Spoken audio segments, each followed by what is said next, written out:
الله امید میکنیم الله سبحانه و تعالی برای ما راهی نمی به فلسطین رفتن کشاده کنه. بعضی میگن که شما برای چی فلسطین نمیرین؟ شما خودتون مجاهد میگیرین در سوریه چیکار میکنین؟ برین فلسطین. میگه برای اینم سوال میتیم فلسطین چگونه رفته میشوه؟ چگونه؟ کو راه نشون میتین برای ما؟ والله اگر شما برای ما راه نشون میتین که تا فلسطین رفته شوه، اگر والله بالله تعالی مجاهد نیست که فلسطین نمیرم نگه. مجاهد نیست که بر ضد یهود سیونیست رفته جنگ کرده در همونجا یا میکشم یا خودم کشته شوم گفته این همین گپ اگر نمیزده مجاهد نیست. لیکن با کدام راه؟ بعضی ها معلومات کردن که میگن این از سوریه را کاملا فتح کردین و به سرحد اسرائیل نزدیک آمدین، پس برای چی بر ضد یهودی ها نمیجنگین؟ برای کمک فلسطینی ها حرکت نمیکنین؟ گفته این همین سوالا را دادیدن. بعضی ها معلومات کردن که این یهودی ها روز ای روز زمین های سوریه را اشغال کرده گرفتهستند، نکم که شما باشین خف دم شیشته گفته همین گونه سوالا را دادیدن، همین گونه معلومات را کردیدن.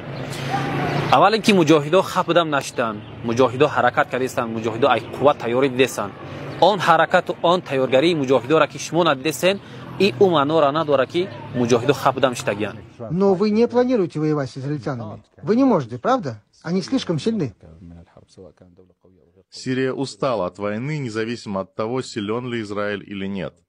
Сирия должна стать более сильной и более развитой. بإذن الله لا نصل فقط دمشق، بل إن القدس تنتظرنا بإذن الله تعالى. У нас нет планов нападать на Израиль. Сирия не будет представлять угрозы ни для Израиля, ни для кого-либо еще.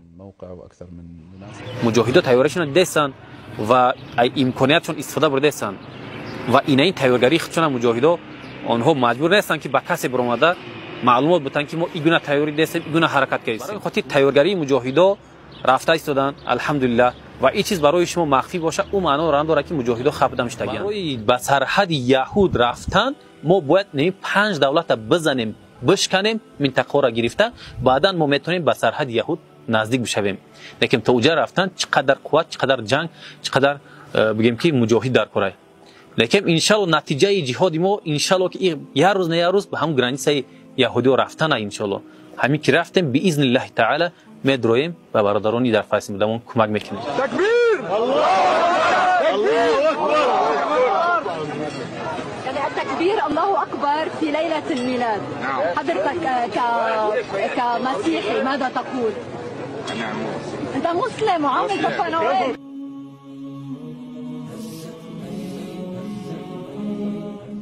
هزتني نسمات الليالي فتراءى ببالي طيف آلام مرير أبكتني صرخات الأيام وأنين تنامى حول قيد وأسير تكويني شهقات الثكالى طعنات توالى دمعة الطفل الغرير مديني يا شراع الزمان. تمام دنیا نتیجه شدید که در 11 روز سوریه را فتح کردند. در 11 روز روسیه را، ایران، حزب الله و بشار اسد نابود کردند باذن الله با کمک الله.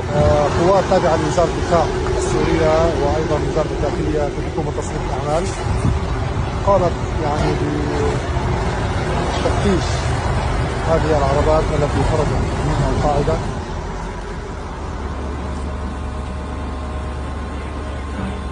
А что насчет российских баз в Тартусе и Латакии? Они остаются или уходят? Сирию и Россию связывали стратегические отношения. Мы не можем быстро покончить с этим и хотим развивать наши совместные стратегические интересы в будущем. Любые отношения будут сосредоточены на интересах, безопасности и независимости Сирии.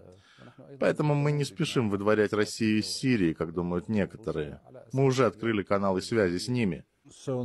Так что при правильном подходе россияне могли бы остаться. В принципе, это так. برای همین هم بر ضد اسرائیل جنگیدن، بر ضد یهودی‌ها جنگیدن، باید که ای قوت، ای امکانیت تیاری را ببینیم. هیچ نبودن در قوتمون به قوای آنها نزدیک بشود. ان شاء الله نتیجه جهاد ما ان شاء الله که یه روز نه یه روز به هم گرانیسه یهودی‌ها رفتن ان شاء الله. همین که رفتیم باذن الله تعالی میدرویم و برادرانی در فلسطین بودمون کمک میکنیم. این همین قدر دولت کلان کرد، این همین قدر قوت کلان کرد، جنگ کرد، بعداً تا میتونی رفته همون گرانیسه یهودی ها در نزدیک شوی.